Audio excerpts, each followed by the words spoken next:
we have another story here, which is, I think, telling of some of the victory of Republican strategy in getting the left to change course on their values, which is also always a fun thing to see them forced into.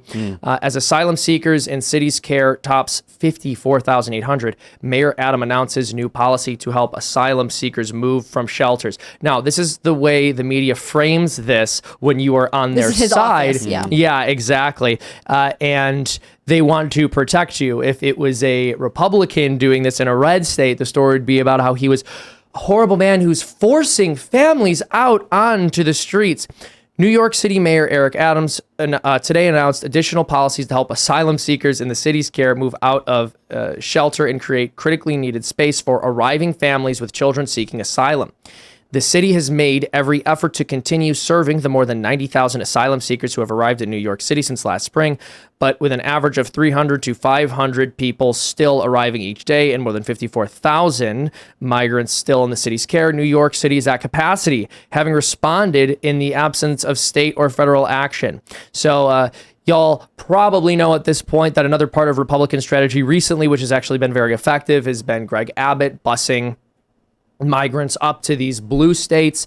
And what the blue states are saying is, this is cruel, this is horrible, you can't use people as pawns, and we don't have the resources to sustain them. Yes, I agree with all of those things. Let's stop allowing that to happen at the southern border as well. Of course, as soon as they have to see the economic consequences, then it becomes a serious issue. I love when they admit that there's just not room or resources for everyone in the world who wants to come here. This is New York City. This is an incredibly wealthy part of the country. Everyone's trying to leave. These are the only people who seem to want to move to New York right now. And New York is saying, no, go away. We can't take care of you. Well, if New York can't afford to take care of these people, what about the impoverished border towns that are forced to? What do you guys think about this story? Well, it's a great example of making them live out their values. And when your values all are welcome and we will accept, we're a sanctuary city, it is just a matter of numbers, right? The productive members of society produce the tax revenue, and then the government spends it. And when that becomes out of balance, and it's becoming out of balance, when you look at the exodus, and my whole family is still in New York City. I'm a proud New Yorker, although I live now on a farm in rural Virginia, as y'all know, and I talk about it all the time. But I mean, New York City will always be home, and we're 8th generation, 7th generation New Yorker.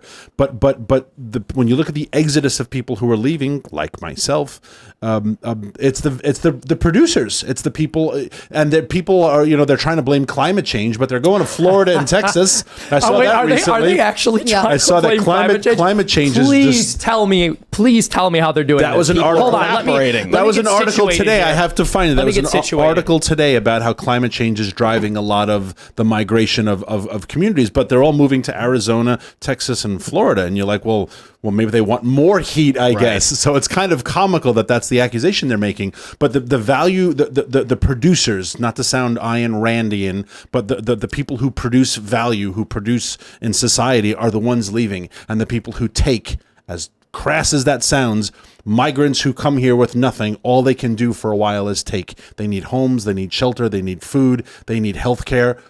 When that equation falls out of balance, you have Mayor Adams, who ran his whole campaign about how he was a welcoming mayor, all are welcome, all are welcome. It's a numbers game. Ayn Rand put it the coldest, maybe, but it is a numbers game, and New York is suffering that numbers game. Yeah, well, I mean, this is part of why, what you just explained a moment ago about the fact that when people first come to the country, generally they are going to be taking more than they're able to give. This is why we had a system in place, why we do have a system, and why we're supposed to adhere to the system of sponsor families bringing people in, and then that family can help that person while they're in the country. It's not all being paid for by taxpayers, and then that person actually has an incentive to get out on their feet, because you don't want to be an adult or a person with a family living under someone else's roof, not contributing and not being able to get out of that situation because you haven't found a job. Like there's a structure in place to create the proper incentives for people who come here to start producing as soon as possible. Yeah. But in the United States, there are two fundamental positions when it comes to immigration. There's the position that we should have laws and the position that laws are mean. And those are literally the only two positions, by the way. Within position one, that we should have laws, there's a wide variety of different positions people have on what those laws should be. But the dominant view is it is mean to enforce those laws. How dare you suggest that they be respected? Yeah, it comes down to emotions and rationale. Yeah, for sure. Unfortunately. I think I have a family friend who's Greek descendant and tells the story about how Greek communities used to send someone over, and they would it started with someone opening a retail business. I think it was a grocery store or candy store or something, and eventually they were able to then bring over someone else from the small town in Greece where they were from, and eventually that person was able to move farther out and start a store, and there was a community support element, so much so that she still attends a big family gathering. Now they're not all related, but it's just sort of this community event of people who are descended from literally one town in Greece. That's so cool to me. And I find it interesting that we had systems that believed in support and mutual benefit, and instead our immigration policy has gotten so deranged that we are saying you should illegally cross the border because Eric Adams will say, yes, I will help you, so you will elect me and I will look good. But actually when push comes to shove, he is now saying, suburbs of New York, Orange County, you guys need to house single migrant men in your hotels. And if you don't do so, you're the bad guys. How are you not Somebody doing else's this? problem, not his. I invited people up here. I don't think I can handle it anymore. So now it's your job to start cleaning up because New York dominates the state. New York City throwing a dominates party the at state. someone else's house and then leaving. Yeah, it doesn't make Yes. Or like being like, I have too many people coming to visit me, so they all are going to stay in your houses around me because I said so. Or at least if you invite me to your house, I'm probably going to bring a bottle of wine. Yeah. You know, but sometimes the folks that we're inviting to this country bring nothing. Right. But then Or they bring want illegal eat. substances like fentanyl. Or aren't invited. Like, sorry, that's part of it. I'm not on the list. I have a pretty radical environmental position, and I am a no immigrant position. I am not pro immigration. People say, "Well, we need immigrants.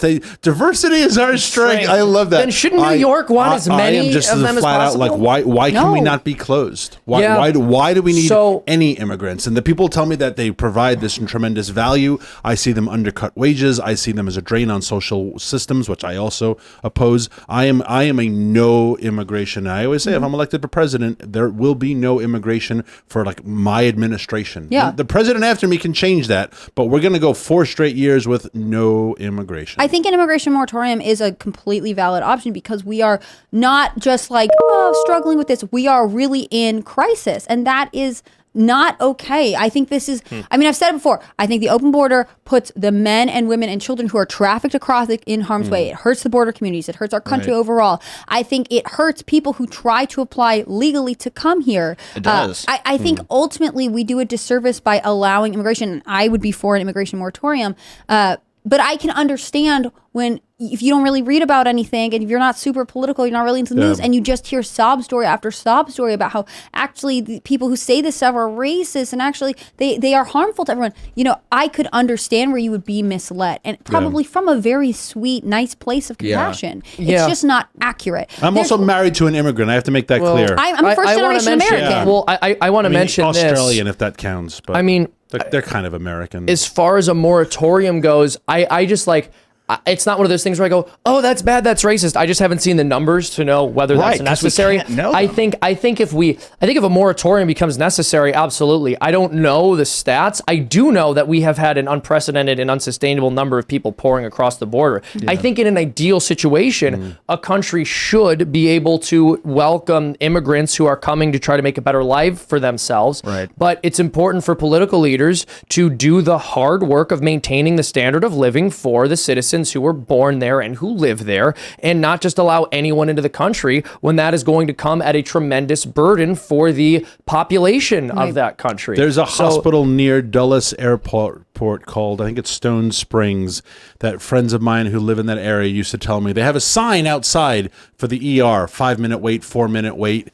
But now we train or we fly multiple flights per day of illegals, and we drop them off, and the first thing they do is they go to the airport. And now the local community says the ER, or the local hospital, excuse me, thank you. And now the local community says, well, now the ER has a 15, 18, 20, 25. And they're like, what's going on? Something is Well, changing. that's the result of unchecked immigration. So exactly. hope you don't have diverticulitis or a heart attack because your services are now severely encumbered. Well, that's a reality. exactly. That's not bad or good. It's bad, but it's reality. Well, okay, and so It's bad. there was one time I think where you could have the left, if they were remotely consistent or cared about the things they claim to care about, you could even have the left making an argument for a moratorium. And that was during COVID. People weren't allowed to go to work. People weren't able to visit their loved ones in the hospital while they were dying. People weren't able to go to the funerals of loved ones because this disease was just too dangerous and everyone was going to die if it was allowed to spread. But we were just letting people into the country. Thanks for watching this clip from the Timcast IRL podcast. Hang out with us live Monday through Friday at 8 p.m. and become a member over at timcast.com for uncensored, members-only shows exclusive. Thanks for hanging out, and we'll see you all next time.